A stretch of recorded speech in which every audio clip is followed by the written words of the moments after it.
عمل آدمی کو جنت میں نہیں لے جائے گا، اللہ تعالیٰ کا فضل اور اس کی رحمت لے کے جائے گی۔ اور جو آدمی عمل کیے بغیر یہ امید باندھ رہا ہے کہ میں چلا جاؤں گا، تو وہ اپنے آپ کو جھوٹی آرزوؤں میں مبتلا کر رہا ہے، جس کا حاصل یہ ہے کہ جائے گا وہی جو عمل کرتا ہوگا، لیکن عمل کرنے کے نتیجے میں اللہ جل جلالہ کی رحمت اس کو لے کے جائے گی۔ عمل میں اپنی ذات میں کوئی اتنی بڑی خاصیت نہیں ہے کہ وہ اللہ تعالیٰ کی عظمت کا حق ادا کر سکے، وہ اپنا اللہ تعالیٰ کا فضل و کرم ہی لے کے جائے گا۔ لہٰذا ہمیں ہر وقت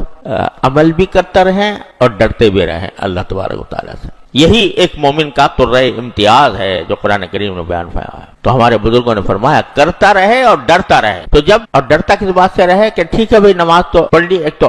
خود نماز ہی کیسی پڑھی اس کی طرف ذرا توجہ کرے کہ بھئی اس میں ترقی ہو، میں ایک جگہ جا کے کھڑا نہ ہو جاؤں، اب میں ذرا اپنے خشوع میں اضافہ کروں، اپنے خضوع میں اضافہ کروں، اپنے اللہ تعالیٰ کی طرف توجہ میں اضافہ کروں، یہ منزل حاصل کرنے کی کوشش کریں۔ اور اس سے بڑی بات جو میں عرض کرنا چاہتا ہوں، اللہ تعالیٰ ہم سب کو اس کی طرف دھیان اور توجہ عطا فرمائے، وہ یہ کہ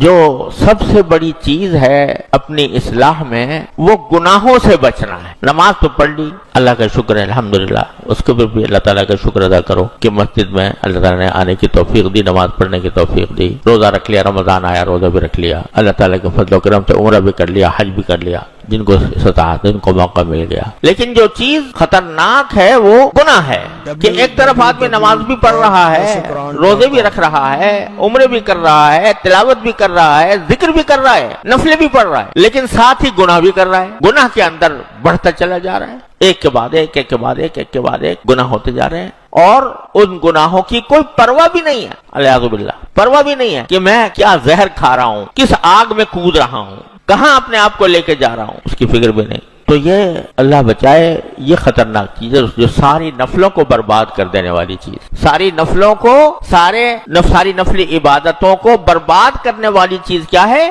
گناہ۔ کیوں؟ میں نے آپ سے عرض کیا تھا کہ اللہ جل جلالہ کی دی ہوئی نعمتوں کو صحیح استعمال کرنا یہ طاعت ہے، اور اللہ تعالیٰ کی دی ہوئی نعمتوں کو غلط استعمال کرنا یہ گناہ ہے، جو ناشکری ہے۔ جو نعمت اللہ تعالیٰ نے دی تھی اس کو صحیح استعمال کرنے کے بجائے غلط استعمال کرنا یہ گناہ ہے، یہ ہے ناشکری اللہ تعالیٰ کی نعمت۔ اللہ نے نعمت دی، آپ کو کوئی شخص جو ہے آپ کو کوئی گاڑی دے، اور آپ کو وہ گاڑی بیچارے نے اس خیال سے دی کہ بھئی اس کو مسجد جانے میں آسانی ہوگی، اس کو مدرسے میں جانے میں آسانی ہوگی، آپ جناب اس کو لیے پھر رہے ہیں اعوذ باللہ سینماؤں کے دروازوں پر اور قہوہ خانے میں اور خدا جانے کن کن بلاؤں میں۔ تو یہ کتنی بڑی ناشکری ہے اس اللہ کے بندے کی جس نے تمہارے ساتھ یہ احسان کیا تھا۔ تو یہ جو کچھ اعضاء و جوارح ہمیں اللہ تعالیٰ نے عطا فرمائے ہیں یہ سب اس کی دی ہوئی نعمتیں ہیں، ان کو غلط استعمال کرنا، ناجائز کاموں میں استعمال کرنا، اللہ تعالیٰ کی نافرمانی میں استعمال کرنا، یہ سب بہت بڑی ناشکری ہے۔